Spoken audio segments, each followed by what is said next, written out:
Did you know that one of your riskiest investments may very well be one that's FDIC insured? I know that sounds crazy, but what I'm talking about is the cash that you have in your bank account, even the cash that maybe you have parked in treasury bills that are paying 5% or more. So how can an investment that's backed by the US government that pays 5% or more a year, how can that be one of your most risky investments?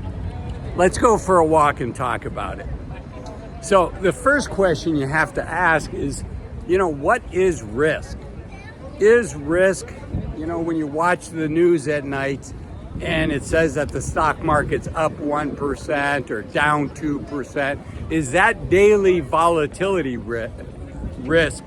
Or is real risk the risk of you not achieving your long-term goals? And I would argue real risk is not the noise, not the ups and downs of the stock market, which unfortunately there's no way to make that go away. But real risk is the risk that you don't achieve your long-term goals. And that's why parking your money in the bank can be a fairly risky investment when measured by what the goal is of your account. Now, cash definitely has a place. You've heard me talk many times about the value of having an emergency fund. 3, 6, 9, 12 months worth of living expenses that gives you some stability. It buys you time, it buys you flexibility. If you were to lose your job, or God forbid, if you got sick and you couldn't work for a period of time, it gives you time for that. Or if you have an unexpected emergency. So to me, that's not risk, right? That money in an FDIC insured account that's easy to get to, that's fully liquid, that makes a lot of sense. As is having cash, if you, like for instance, if you need to pay a tax bill, having cash set aside for that, or a deposit on a home that you're hoping to buy in the next couple of years. Cash makes a lot of sense for that, right? Because if you're actively looking for a home and you need to find the home and you need to be able to access your money quickly, that's what cash is for. That's what money in the bank is for. That could also be what US Treasuries are for. But you don't know if the market's going to be down 15, 20% if you're buying a home, and maybe all of a sudden you don't have enough money for your down payment on a house or whatever you're saving up money for. Also, just for your long-term asset allocation, cash might make sense. Having some cash, like for instance, I probably have more cash in my account than I should. And the reason is when the markets are down 20% or 30%, it feels a lot different if you have something, if the market's down and you can buy something with cash. In other words, I don't have to sell something at a lower price in order to buy something at a lower price. So it makes it easier for me mentally to stay in the game and to stick with my asset allocation, even though I know over an investment cycle, I'm probably much better off not having that money in cash. But for me, being able to mentally stick in the game and to stick with my long-term allocation, because I feel like I can take advantage of short-term fluctuations in the market, that's valuable for me. In other words, it's maybe 5% of my portfolio, 5% more cash than I should have, but that allows me to stay the course with the 95%.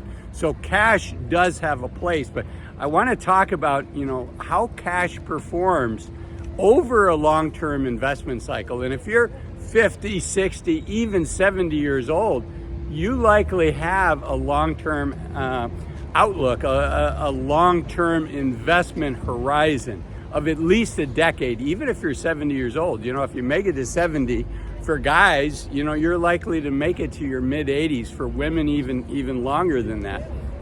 So let's look at what the 20-year performance is of the stock market versus cash. Now, the stock market is going to be a much bumpier ride, but over 20-year period, so if you look at the last 100 years and you use 20-year period, so you had to wait 20 years for this first 20-year period to begin, so there's only been 80 20-year periods over the last 100 years. Hopefully that makes sense.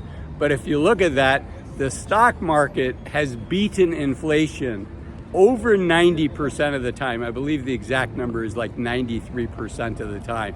And as far as giving a positive absolute return, maybe not beating inflation, but a positive absolute return, over a 20-year period, it's probably closer to 98, 99% of the time. So how is cash done? Again, the stock market 90% of the time, these 20-year periods is beating inflation. How is cash done? Cash has only beaten inflation 2 out of 3 times. I believe the number is 62%, but 1/3 of the time, cash optimized in bank savings accounts. So these are theoretical, and most of us don't invest theoretically, right? So this is getting the best rate that you can in an FDIC insured savings account and switching when one bank does better than another bank. So cash has only beaten inflation 2/3 of the time, where the stock market's being 90%. So over a long-term allocation, I think that cash can actually be riskier. Sorry for the background noise. Obviously, you see where I'm at. It's a place. It's on the bucket list of many people, including myself. So again, looking at your long-term allocation, what is the right long-term allocation for you? And that's what I think you need to stick with. And that's why I think cash can be risky for you. And you want to be careful because, over a 20-year period, the odds are much better in your favor, as I shared with you just recently, being in the stock market. If your goal is to beat inflation, if your goal is to continue to grow your purchasing power, and that's what you want, right? I mean, all of us are sacrificing who we are today. We're not spending that money for today, Azul, in my case. I'm putting that money aside for tomorrow, Azul. But tomorrow, Azul, if I put aside $100, I want to be able to spend at least $100. If you told me the trade-off is when I retire, I can only spend $80 because I didn't beat inflation. Well, to me, that's not a good trade-off, and I don't think it's a good trade-off for you as well. And another thing that I think you should think about is what are some must-have assets in retirement, and that's what this video is here. There are 4 assets that every retiree should seriously consider having, so I'll see you over there. Thanks for watching this video. Bye-bye.